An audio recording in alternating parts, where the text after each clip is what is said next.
ಇಲ್ಲ ಧನು, ನಾನ್ ನಿನ್ನ ಪ್ರೀತಿಸ್ತಿರೋ ವಿಷಯ ಅಪ್ಪಂಗ್ ಗೊತ್ತಾಗಿ ಮದ್ವೆ ಮಾಡಕ್ಕೆ ಅಂತ ಮಾವ ಹೇಳ್ತಿದ್ದಾರೆ. ಅವ್ನ್ ಸರಿ ಇಲ್ಲ, ಬಂದ್ರೆ ನಿನ್ನ ಸಾಯಿಸ್ಬಿಡ್ತಾನೆ ಧನು. ಅವ್ರು ಸರಿ ಇದಾರೆ ಮೇಡಮ್, ನೀವೇ ಸರಿ ಇಲ್ಲ.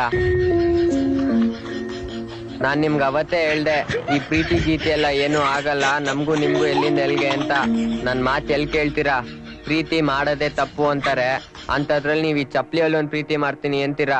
ಯಾವ ಅಪ್ಪ ಅಮ್ಮ ತಾನೇ ಸುಮ್ನೆ ಇರ್ತಾರೆ ಹೇಳಿ ಮೇಡಮ್? ನಿಮ್ ಅವ್ವ ಅಪ್ಪ ತೋರ್ಸಿದ್ ಹುಡ್ಗನ್ ಮದ್ವೆ ಆದ್ರೆ ರೇಷ್ಮೆ ಸೀರೆ, ಚಿನ್ನದ ಚೈನು, ಬೆಳ್ಳಿ ತಟ್ಟೆಲ್ ಊಟ, ಆ ಸುಪ್ಪತ್ಗೆ ನಿದ್ದೆ, ನೀವ್ ರಾಣಿ ತರ ಇರ್ತೀರಾ ಮೇಡಮ್. ಅದೇ ನನ್ ಜೊತೆ ಇದ್ರೆ ಕಾಟನ್ ಸೀರೆ, ಖಾರದ ಪುಡಿ, ಅನ್ನ, ಚಾಪೆ ನಿದ್ದೆ, ನಟರಾಜ ಸರ್ವಿಸು, ಕೊನೆವರೆಗೂ ಜೀವನ ಹಿಂಗೆ ಆಗೋಗುತ್ತೆ ಮೇಡಮ್. ನೋಡು, ರೇಷ್ಮೆ ಸೀರೆ ಕೊಡ್ಸು, ಚಿನ್ನದ ಬಳೆ ಕೊಡ್ಸು, ಅದೇ ಬೇಕು ಇದೇ ಬೇಕು ಅಂತ ಏನು ಕೇಳಲ್ಲ. ಎಷ್ಟೇ ಕಷ್ಟ ಆದ್ರೂ ಜೀವನ ಪೂರ್ತಿ ನಿನ್ ಜೊತೆ ಇರ್ತಿದ್ದನು, ನಿನ್ ತಮ್ಮಯ್ಯ ಅಂತಿದ್ದನು.